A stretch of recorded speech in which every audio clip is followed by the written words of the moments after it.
So the 2015 calendar year in the UFC was undoubtedly unforgettable. Okay, to the new champions, breakthrough stars, and upsets, the fights delivered through and through for sure. Now, which moment was the best? That will bring us to our top 5 moments of 2015. And Kenny, you get Come to on, go Kenny. first. What do you got?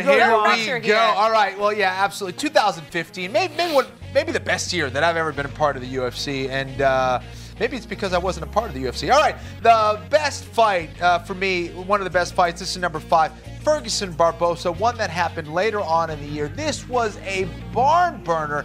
I mean, both these men went out there and really performed so well. Barbosa with his technique and speed, and Ferguson with his savagery. In the end, it was Ferguson just too aggressive and too sharp. He got the win with a choke. What a gorgeous choke that he hit on Barbosa. All right, number 4, Conor and Mendes. Now, there was a lot on the line here. I have never seen a crowd this energetic, and it was in Las Vegas, a lot at stake. The winner of this was going to fight for the belt, and everyone was saying Conor hasn't fought a wrestler before. He hasn't fought a top guy. Well, he did, and he won exactly how he said he was going to win, by knockout in round 2. Now, at number 3, Holly Holm and Ronda Rousey. Now, kind of crazy that I have it at number 3. Really, this could be a number 1 thing, but for me, Holly Holm was a world champion boxer. She was a world champion kickboxer. Since she got into the sport, she envisioned herself fighting Ronda Rousey and beating her, and that's exactly what she did. Holly Holm was underestimated. Simple as that, and she went out there and got the biggest upset of the year against Ronda Rousey. All right, at number 2, Rory. It had to be there. Robbie. You just said it was the greatest fight ever. No, the greatest fight, but maybe not the greatest moment. See, we're talking about moment. But it was. For me, it was the greatest fight. I wonder what could be number 1. I have no idea. Rory McDonald, Robbie Lawler, what a fight. You guys are legends. Really put it on the line, man. What a fight. I was honored to be there live. All right, and number 1. Come on. The biggest moment, Conor McGregor's 13-second knockout over Jose Aldo. Jose Aldo, now this is what's amazing. Conor McGregor, in 7 fights in the UFC, and after being out for a year with an injury, comes from this small country, Ireland, 145 pounds, and comes on the scene and has done all of this in that short amount of time.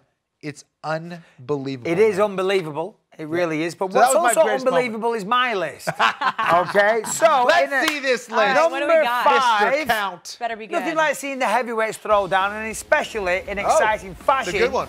Fashion, should I say? Travis Brown, Andrei Arlovski. I think it was the same fight card as McDonald, Lawler, Conor, and Aldo. No, right? no, different one. No, different fight card. But anyway, who cares? Fantastic fight. Lots of excitement there. That has to be in there, I think. Number 4. Number 4 for me, this could easily be number 1. It should be number 1. USADA finally being implemented properly. It wasn't a moment in the octagon, but it's something that happened in 2015. For too long, fighters have been able to get away with cheating, with having an unfair advantage inside the octagon. Hopefully that will soon be a thing of the past. USADA being there, for me, was a big one. 3. This could easily be number 1, as you said, Holly Holm, Ronda Rousey. I mean, this is all people were talking about. I think this week on UFC Tonight, we're going to talk about it some more. Right. The world went crazy. Every man and their dog had an opinion on what went right, what went wrong. Right. The world turned on Ronda Rousey almost immediately, which was insane, because prior to that, they loved her. It was just an incredible, incredible moment. Number 2, this is big for me because it's my weight class. Rockhold beating Weidman. That obviously has implications for me. Out of my last 4 fights, I've only lost 1. That was to Luke Rockhold. Weidman said that, you know, I wasn't worth a damn. You know, he fights one of my opponents and he gets beaten. Weidman said that he could beat me without warming up or without even doing a training camp. So, you know, you fight one of my opponents, you get beat. I'm just saying. For me, that was a big moment. Weidman, I'll see you down the road. And Rockhold, I'll get my rematch. Damn you. You good-looking son of a gun. In at number 1, it had to be. How could it not be the notorious, the longest build-up to a fight for the shortest battle time ever? 13 seconds to take out the pound-for-pound number 1, undefeated in 10 years. I mean, he's taken over the sport. He's predicted everything correctly.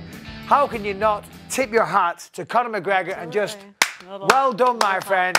Well done. That's for you, Connor. That's you guys both great lists, actually. I was very impressed. That's a good way to wrap out 2015. I'm going to put my arms down. I'm going to put my arms down now. Oh, yeah, if I could lick it, I would.